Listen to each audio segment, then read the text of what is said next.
Maths news syllabus channel நேயர்கள் அனைவருக்கும் வணக்கம். இன்றைக்கி ஒரு ஹாப்பி நியூஸ் என்னென்னா, யார் யாரெல்லாம் பிஜி மேக்ஸ் முடிச்சிருக்கீங்களோ, அதாவது எம்எஸ்சி மேத்தமெட்டிக்ஸ் முடிச்சிருக்கீங்களோ அவங்களுக்கெல்லாம் ஒரு பொன்னான வாய்ப்பு. அதாவது டிஎன் செட் எக்ஸாம் அப்ளை பண்ணலாம். டிஎன் செட் எக்ஸாம் அப்ளைடு காப்பியை வச்சு நீங்கள் டிஎன் செட்டு பாஸ் பண்ணியிருந்தால் தான் காலேஜ் டிஆர்பி எழுத முடியும். ஆனால் அவங்க என்ன சொல்கிறாங்க, டிஆர்பி யார் யாரெல்லாம் செட்டுக்கு அப்ளை பண்ணியிருக்கீங்களோ அவங்க பாஸ் பண்ண வாய்ப்பு இருக்கு இல்லையா, நீங்கள் அதை பாஸ் பண்ணிட்டீங்கன்னா டேரெக்டாக காலேஜ் டிஆர்பியும் பாஸ் பண்ணிட்டீங்கன்னா உங்களை நாங்கள் போஸ்ட்டே கொடுத்துட்றோம் அப்படின்னு சொல்லிட்டு டிஆர்பி அந்த இப்போது கரண்ட் டிஎன் செட்டு அப்ளை பண்ணுறவங்களுக்கும் ஒரு வாய்ப்பு தராங்க. அப்போ நான் குவாலிஃபிகேஷனே செட்டு இல்லையே, நான் எப்படி அது முதல்ல அப்ளை பண்ணுறது போர்ட்டல் அப்படின்னா, இந்த அப்ளைடு காப்பி இருக்குது பாருங்கள், டிஎன் செட்டோட அப்ளைடு காப்பி, இதை ஸ்கேன் பண்ணி நீங்கள் அங்கே வைக்க வேண்டியிருக்கும். இது பாஸ் பண்ணுறீங்க, ஒரே டைம் அதையும் பாஸ் பண்ணுறீங்க, போஸ்ட் வாங்கிட்டு போயிட்டே இருக்கீங்க. ஓகேவா, இது ஒரு நல்லதொரு வாய்ப்பு.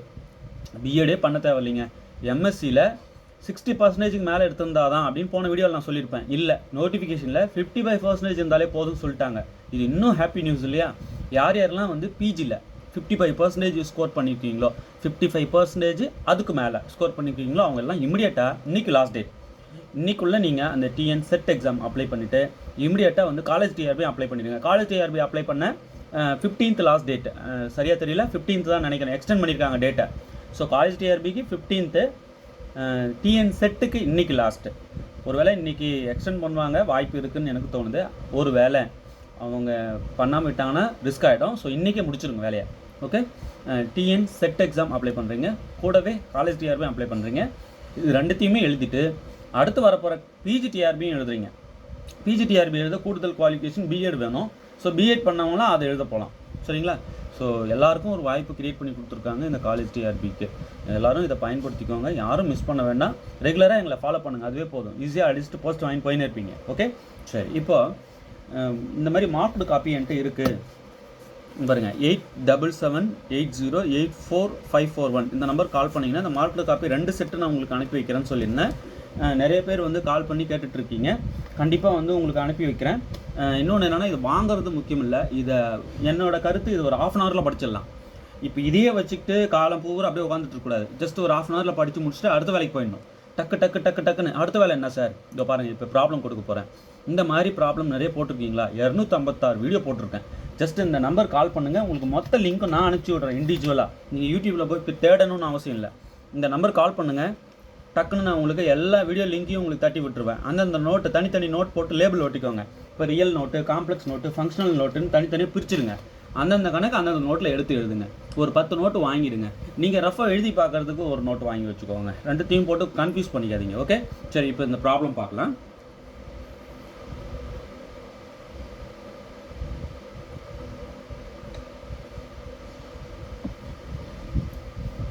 A sample of 100 measurements at a breaking strength of cotton thread gave a mean of 7.4 and a standard deviation of 1.2 grams.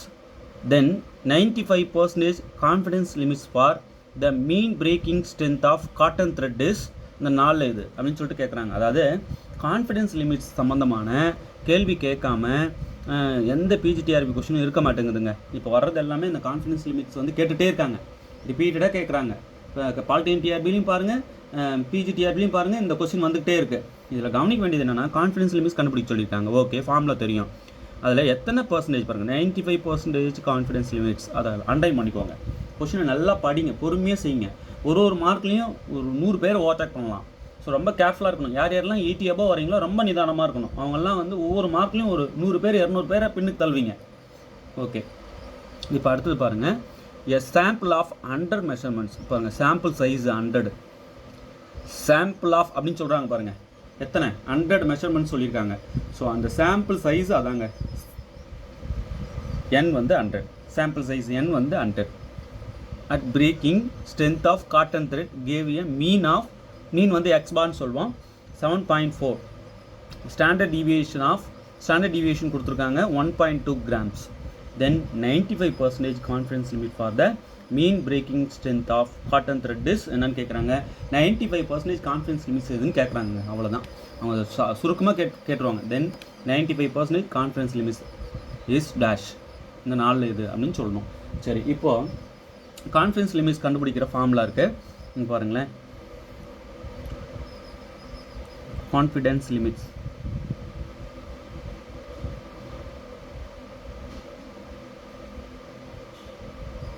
Confidence limit கண்டுபிடிக்கிற formula X bar plus or minus Z alpha by 2 sigma by √10. இந்த sigma by √10 standard error அப்படின்னு கூட போடுவாங்க, நீங்கள் confuse ஆகக்கூடாது. So X bar plus or minus Z alpha by 2 into, இது வந்து சஃபிக்ஸில் இருக்கணும், Z alpha by 2 into sigma by √10.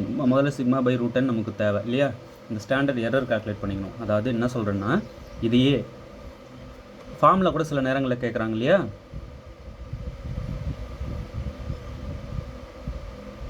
Confidence limit வந்து இதையே இப்படி கூட சொல்லிடுவாங்க, X bar plus or minus Z alpha by 2, Z alpha அப்படின்னு சொல்லுவாங்க, கன்ஃபியூஸ் ஆகக்கூடாது. இப்படி மாடுலஸ் போட்டு இசட் ஆல்ஃபா, இப்படி ஒரு மாடுலஸும் இருக்கும், இன்ட்டு ஸ்டாண்டர்ட் எரர். இப்போ இந்த மாதிரி ஃபார்முலாவும் கொடுக்கலாம், ஸ்டாண்டர்ட் எரர்னு இப்படியும் கொடுக்கலாம். இந்த இசட் ஆல்ஃபா பை 2வை மாடுலஸ் இசட் ஆல்ஃபா இப்படியும் கொடுக்கலாம், இங்கே வந்து இன்ட்டு இருக்கும். ஓகே, இதாங்க கான்ஃபிடன்ஸ் லிமிட் கண்டுபிடிக்கிற ஃபார்முலா. ஓகே, இப்போ என்னென்னலாம் கொடுத்துருக்காங்க, சாம்பிள் சைஸ் n கொடுத்துருக்காங்க. ஸோ n ஈக்குவல் டு ஷார்ட்டாக எழுதிக்கிறேன், n equal to 100, no doubt. சரி, அடுத்தது பாருங்கள், இந்த சாம்பிள் ஆஃப் அப்படின்னு கொடுக்குறாங்க இல்லையா, இதுதான் வந்து சாம்பிள் சைஸ். அடுத்தது வந்து மீன் கொடுத்துருக்காங்க, எக்ஸ் பார் வந்து 7.4. ஸோ இங்கே பாருங்களேன், எக்ஸ் பார் ஈக்குவல் டு 7.4. அடுத்தது ஸ்டாண்டர்ட் டிவியேஷன் ஆஃப் 1.2. அப்போ ஸ்டாண்டர்ட் டிவியேஷன் நமக்கு கொடுத்துருக்காங்க, சிக்மா வந்து 1.2. அப்போது 95% கான்ஃபிடன்ஸ் லிமிட்ஸ் தான் கேட்குறாங்க. இப்போ 95% கான்ஃபிடன்ஸ் லிமிட்ஸ் நமக்கு வேணும்னா லெவல் ஆஃப் சிக்னிஃபிகன்ஸ் நம்ம கண்டுபிடிக்கணும் முதல்ல. அது என்ன சார் லெவல் ஆஃப் சிக்னிஃபிகன்ஸ்? முதல்ல 100லேருந்து கொடுத்துருக்கிறது எவ்வளோ, 95%. இதை கழிச்சிருங்க. 100%லேருந்து 95% கழிச்சிட்டா மிச்சம் கிடைக்கிறது 5%. அப்போது இந்த கழிச்சு வர ஆன்சர் தான் லெவல் ஆஃப் சிக்னிஃபிகன்ஸ். அப்போ 5% லெவல் ஆஃப் சிக்னிஃபிகன்ஸ் அது வேணும். அப்போ இந்த இது இருக்கு இல்லைங்களா, இசட் ஆல்ஃபா பை 2, இது வந்து 5% லெவல் ஆஃப் சிக்னிஃபிகன்ஸ்க்கு இசட் ஆல்ஃபா பை 2 வேல்யூ என்னன்னு தெரியணும். தெரிஞ்சுட்டு அதை கொண்டு வந்து ஃபார்முலாவில் சப்ஸ்டியூட் பண்ணணும். ஸோ இந்த லெவல் ஆஃப் சிக்னிஃபிகன்ஸ் தெரிஞ்சால் தான் இந்த ப்ராப்ளமே போட முடியும். ஓகே, சரி, இப்போது கான்ஃபிடன்ஸ் லிமிட் இதெல்லாம் கிவன் டேட்டாஸ், நானாக எழுதலை, இதெல்லாம் கிவன். இப்போது கான்ஃபிடன்ஸ் லிமிட் கண்டுபிடிக்கிறேன்.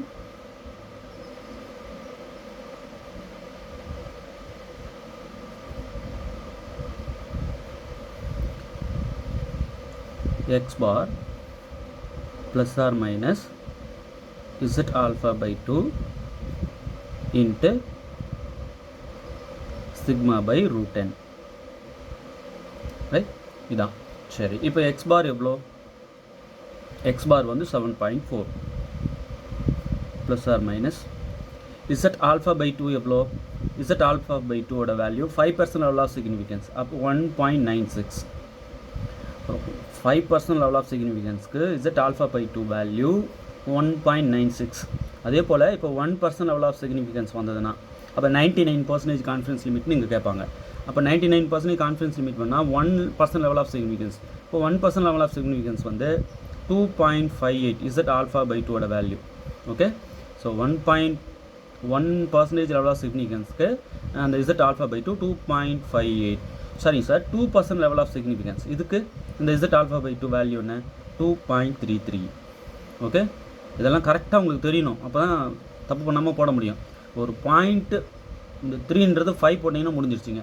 இங்கே பாருங்களேன், 1% level of significance வந்து 2.58 போடணும், 2% level of significance 2.33 போடணும்.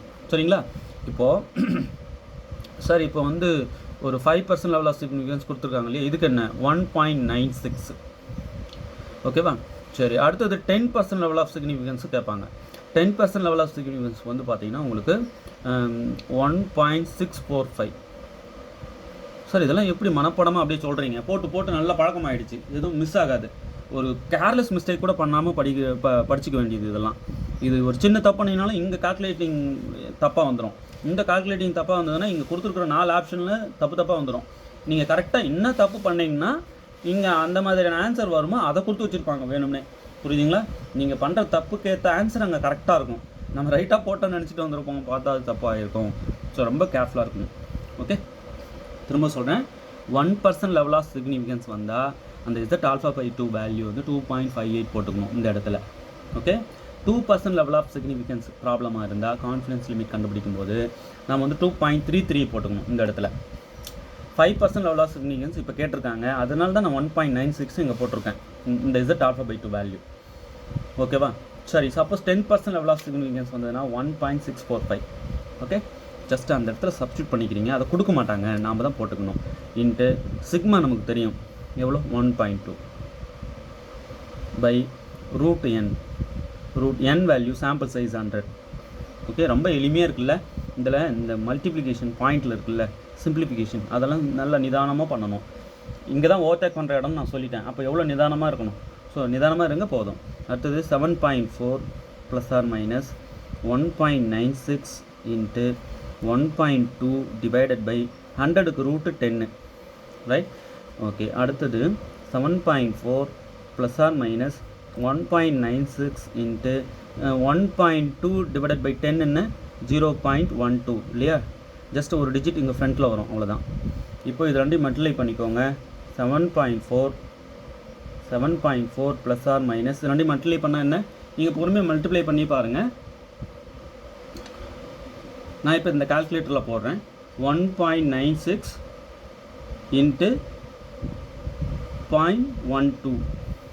இப்போ இந்த வேல்யூ என்ன வருதுன்னா 0.2352. இது மல்டிப்ளை பண்ண தெரியும்ல, எளிமையாக தான், ஈஸியாக பொறுமையாக பண்ணணும், அவசரப்படாமல் பண்ணணும், ஆன்சர் கரெக்டாக வந்துடும். இப்போ இதில் ரெண்டு விஷயம் இருக்குங்க. 7.4 ப்ளஸ் 0.2352 ஒன்று, 7.4 மைனஸ் 0.2352 ஒன்று, ரெண்டுத்தையும் அப்படி பிரிச்சிடறோம். ஃபஸ்ட்டு ப்ளஸ் பண்ணால் என்ன வருது பாருங்கள். இந்த ஆன்சரோட என்ன பண்ணுறோம், ப்ளஸ் 7.4. ஃபஸ்ட்டு ப்ளஸ் பண்ணால் என்ன, மைனஸ் பண்ணால், ஃபஸ்ட்டு மைனஸ் பண்ணணுமா ப்ளஸ் பண்ணணுமா, மைனஸ் பண்ணணும். ஏன்னா லிமிட் இங்கே வந்து பார்த்தீங்கன்னா சின்ன வேல்யூ இருக்கணும், இதுக்கப்புறம் தான் பெரிய வேல்யூ இருக்கணும். ஃபஸ்ட்டு மைனஸ் பண்ணிடலாம். Okay, so 7.4 minus 0.2352, right? நமக்கு வந்து இது மைனஸ் பண்ண 7.1648 வருது. அடுத்தது ப்ளஸ் பண்ணுறோம். 7.4 மைனஸ் ப்ளஸ்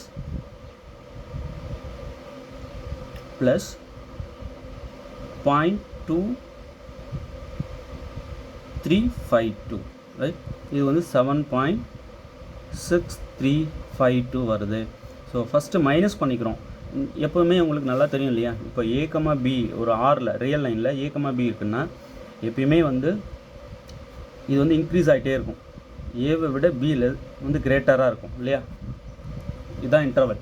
சரி, இப்போ இங்கே பாருங்களேன், ஜஸ்ட் எக்ஸ் பார் போட்டுகிட்டே வந்தேன். இங்கே வேல்யூ கரெக்டாக அந்த இசட் ஆல்ஃபா பை 2 போட்டேன். சிக்மா பை ரூட் 10 கால்குலேட் பண்ணிகிட்டே வந்து ஜஸ்ட் ரெண்டையும் மல்டிப்ளை பண்ணிவிட்டு ஃபஸ்ட்டு கழிச்சிக்கிறேன், அப்புறம் கூட்டிக்கிறேன். இதுதான் வந்து எனக்கு கான்ஃபிடன்ஸ் லிமிட்டாக வருது. ஆனால் அங்கே கொஷினில் எங்கே இருக்கு பாருங்கள், அது ஒரு பாயிண்ட் கூட மிஸ் ஆகாமல் பாருங்கள்.